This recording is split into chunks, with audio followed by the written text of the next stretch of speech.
Hello, so our project is Connecticut.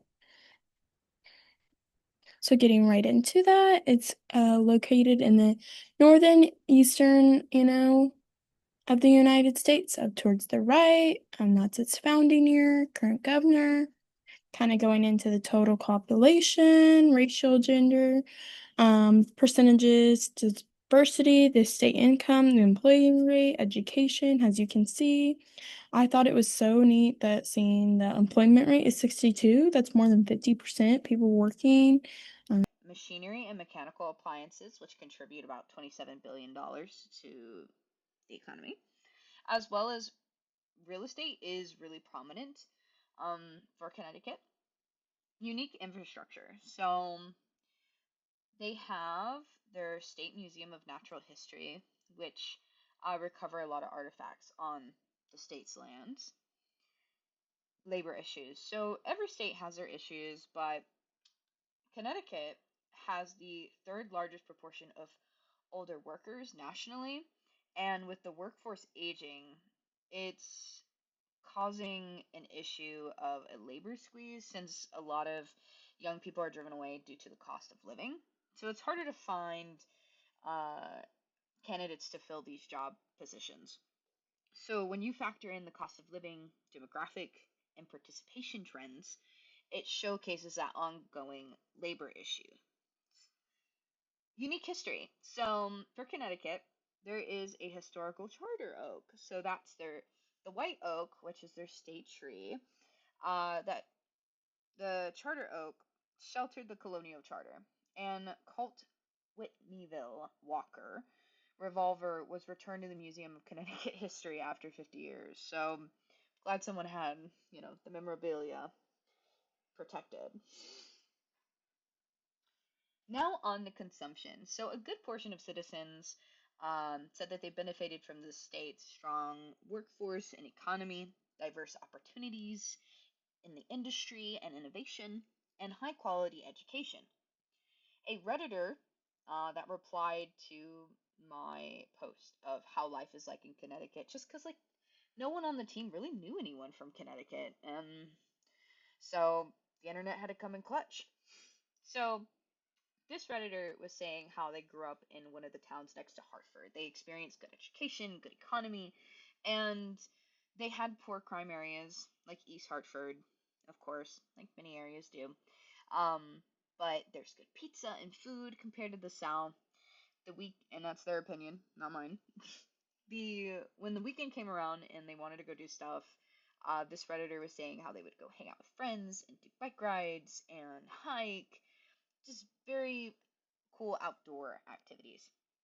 The nice thing about Connecticut is that everything is really close by. So, like, every town and state isn't exactly dense, but close enough that you can drive like 2 hours max for most things.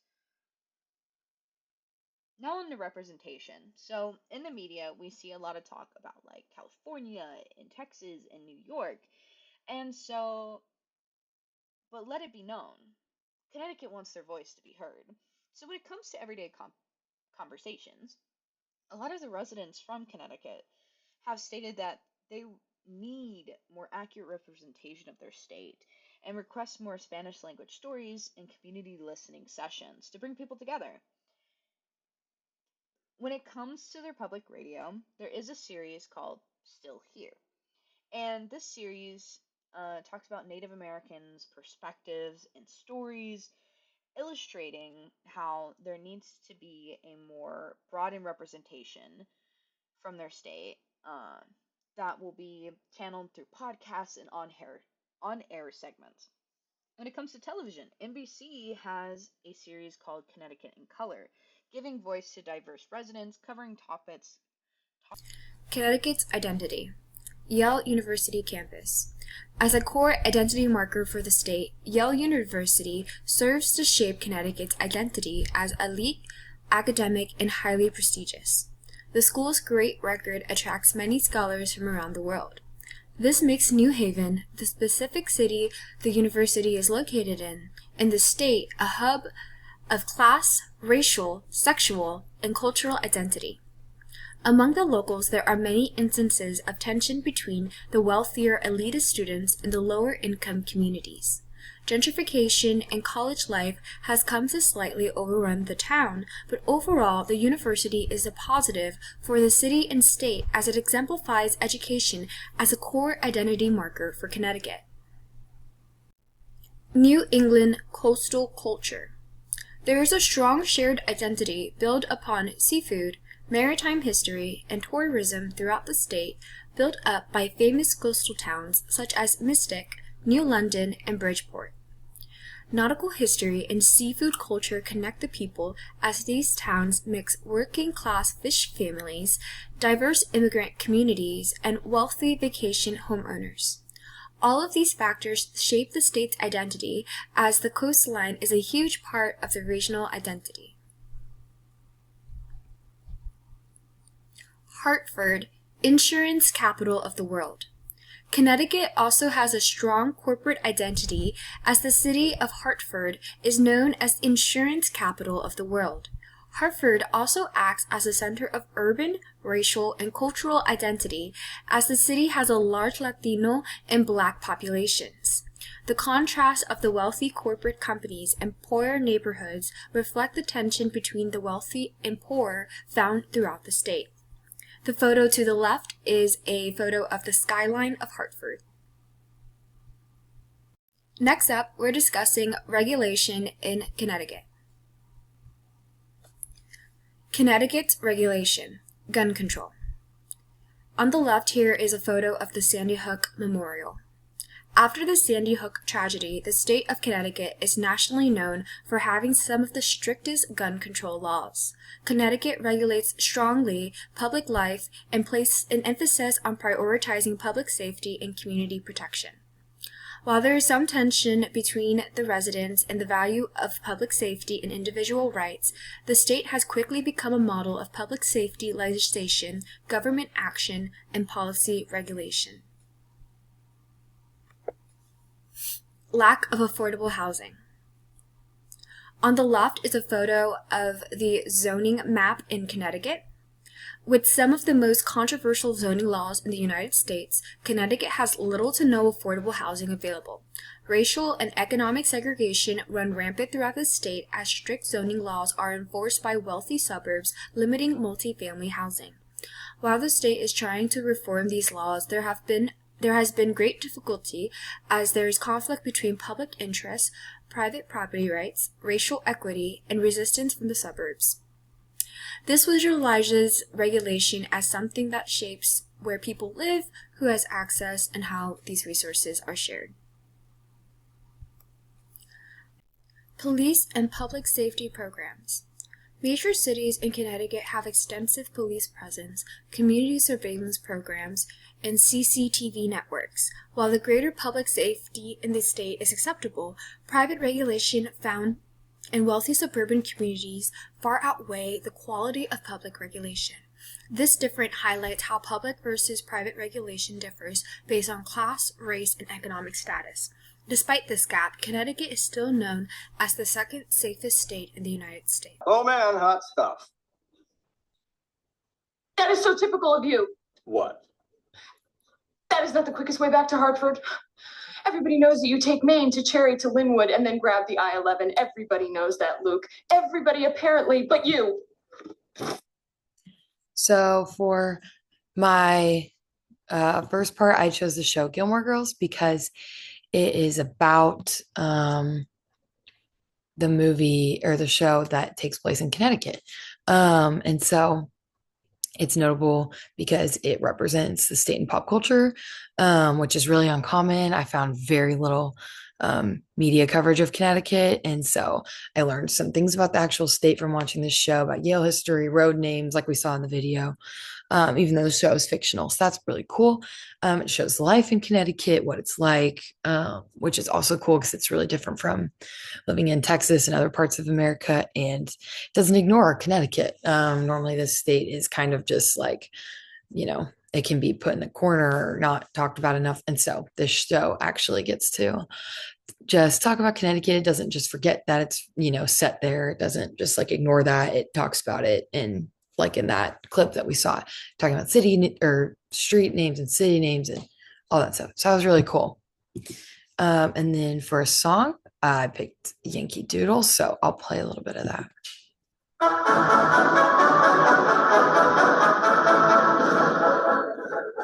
Yankee Doodle came to town riding on a pony, stuck a feather in his cap and called it macaroni.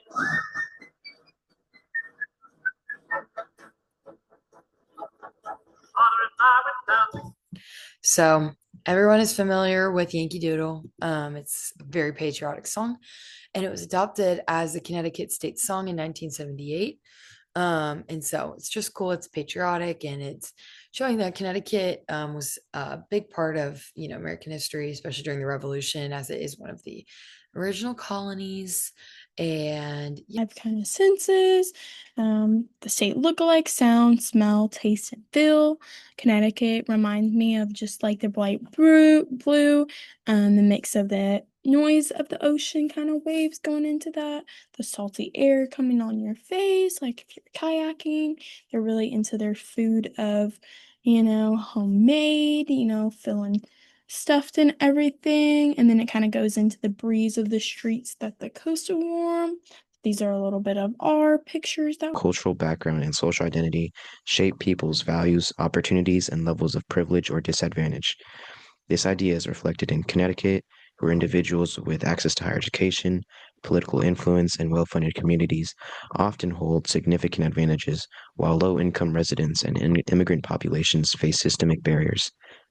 The state's disparities clearly demonstrate Allen's argument that social differences are tied to unequal power and dynamics in society. Likewise, in Who We Be, Jeff Chang quotes Jesse Jackson to emphasize that America must embrace inclusion and equity as essential social values. As Chang argues, recognizing people's diverse backgrounds helps create a fairer and more representative society. This idea is reflected in Connecticut, where residents and institutions are taking steps through education, policy, and community communication to address these long-standing inequalities and work toward a more balanced and inclusive environment. For the empowerment and disempowerment, Connecticut empowers affluent suburban communities with high property values and well-funded schools.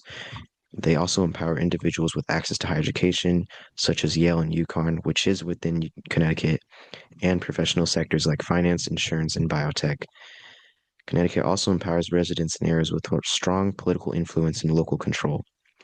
As for who Connecticut disempowers, it is Black, Latino, and immigrant communities concentrated in cities like Hartford, Bridgeport, and New Haven. Also, low-income families affected by historic redlining and limited housing access and underfunded schools. Finally, Connecticut disempowers individuals facing structural barriers to mobility and resources. Some privileges people have in Connecticut are the wealthy, predominantly white suburbs with better schools, safety, and public services. Some examples of over-inclusion within Connecticut are the diversity initiatives, multilingual services, immigrant support programs, and public education investments. Some examples of covert exclusion is the restrictive zoning blocking affordable housing, school funding inequalities, and social and geographic segregation. So Connecticut adds value to U.S. culture because of four things, one of which is its historical significance, because it is one of the original 13 colonies, so it was influential in shaping early American government and identity. Also, its education innovation, as stated before, with Yale being in Connecticut, and major research institutions that drive intellectual, scientific, and cultural development. There are also many diverse communities, such as the growing Puerto Rican, Dominican, Brazilian, and West African populations, which enrich U.S. cuisine, language, arts, and cultural expression. The art and media influence is also strong, and there is strong literary heritage and close ties to New York City's cultural industries. Some examples of how Connecticut can just detract from U.S. culture is that in some cases it reinforces inequality with large gaps between wealthy suburbs and under-resourced cities, which reflect and deepen nationwide disparities. there are some examples of segregation with persistent racial and economic divides, which